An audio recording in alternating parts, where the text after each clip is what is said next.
Let's make a sun catcher using parts of old colorful aluminum knitting needles and crochet hooks, plus crystals from old chandeliers. You are going to need a 3-inch head pin, and if you're opening up your kit, these are the things you'll find in it. A 3-inch head pin. You're going to need parts of knitting needles and crochet hooks. These are all 2-inch sections, using those for our sun catcher today. Some spacer beads. These happen to be crystal. You're going to need at least 1 jump ring, maybe 2, and then also the hanger will be in your kit, as well as some sort of a crystal. Now, if you're doing the ornaments, your spacer beads are going to look a little bit different, and the top of the ornament actually has a pointy end of a knitting needle and the cap end of a knitting needle to finish it off just by adding jump rings. You are going to need a pair of cone-shaped pliers to make a loop on the far end. So this head pin already has a little loop in it, but you're going to be making another loop at this end. And as you are stacking everything on here, you do want to remember you're going to leave about a 1/2 inch so you can make that second loop.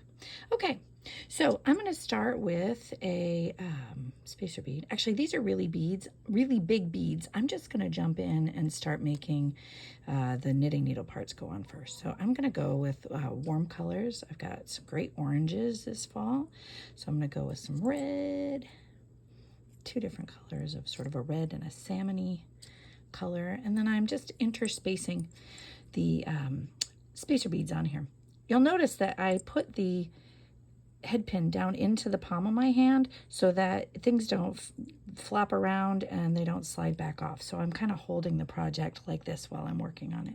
Have another spacer bead. Now I want to go with the orange, another spacer bead. And because these spacer beads are so large, I'm not going to get a lot of pieces of knitting needle on here, but that's okay. It's still going to look really cool. I'm going to go with the yellow. Remember, I'm looking at the end of the needle or the head pin and realizing that I'm almost out of room. So I'm going to stop right here. If I had a smaller piece of crystal, maybe we could add 1 more bead on there, or I might just finish it off. Here's a little spacer bead with a fun color on it. We'll just finish that off for a little extra bling. Okay, so with the end here to make the cone, we're going to take these cone-shaped pliers, and where I grab this wire with the pliers, that's gonna make the size of the loop. And I don't have a ton of wire left, so I'm gonna go maybe about halfway up these pliers here. So what I'm gonna do is start with a 90-degree bend. Now, if you've got glass or crystal beads right here at the top, you want to leave a little bit of space about the width of the tip of your pliers. If you bend too closely, you can actually crack your beads if they're ceramic or glass. So see how I'm leaving a little bit of space there between. Just to show you, I'm going to do a 90-degree bend. So I just bent this over 90 degrees. And now I'm going to make that curl. And this is all about the wrist. I'm actually going to hyperextend my wrist, and I come in and grab the very end. There we go. And it's all about rolling it back.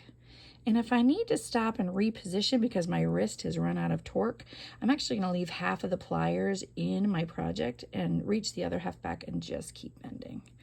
And you want a pretty tight close on here. You want to make a full loop. So let's inspect that. It got bent a little bit while I was working on it, so I'm going to use the pliers to kind of straighten it up, make them stand upright. And if you need to wiggle around, that's okay too. But you do want a pretty closed loop. So there's our sun catcher. Now I want to add a crystal. So I'm going to take the crystal. It has a hole drilled in it already right up at the top. It's fairly wide, so I'm going to, like the space between the ear, I'm going to use, this is a 10mm jump ring. And when you open jump rings, you never pull them straight apart. You always, it's a push 1/2 towards you and 1/2 away from you. And if you want to save your manicure, you can use some pliers to do that too. These are flat bent nose pliers. Okay, so it's going to be, here go my poor fingernails, right? I'm going to push the left hand away from me and tug the right hand towards me. That way I'm not stressing out the metal on the far side of the jump ring. Then I'm going to take that, feed it through the hole here. These old crystals actually had holes on both sides. Then before I close this, I am going to take it and attach it. Oh, let's put it down by the red. There we go. And then to close that, basically the opposite of what I did before, I'm going to take those ends and push them together. Again, you want a pretty tight close between the two of them. If you need to wiggle it around a little bit and convince them to close, you do want that closed pretty tightly because the wire connecting here is thin. We don't want that falling off. And then finally, we're going to put a hanger on here. And to do that, you can just go ahead and reopen your loop or push it to the side a little bit. I'm just going to use the flat pliers, push the end of my loop to the side, put the hanger in here, or you can cheat and get another jump ring if you want. Did I even open that enough? This is what happens when blind people make YouTube videos. Let me open that a little bit more. There we go. Okay. Get the hanger in there. And I actually crimp this closed, so I'm not looking for the hanger in my ornament box or whatever. Again, it's a little bit tighter. And I am going to reclose this loop by grabbing this and pushing that closed in. And there we have a fabulous sun catcher. And I love these in real dimensions. Lying flat, they're cool, but when you get them moving, they're even more fun. Sun catchers, ornaments made by recycling.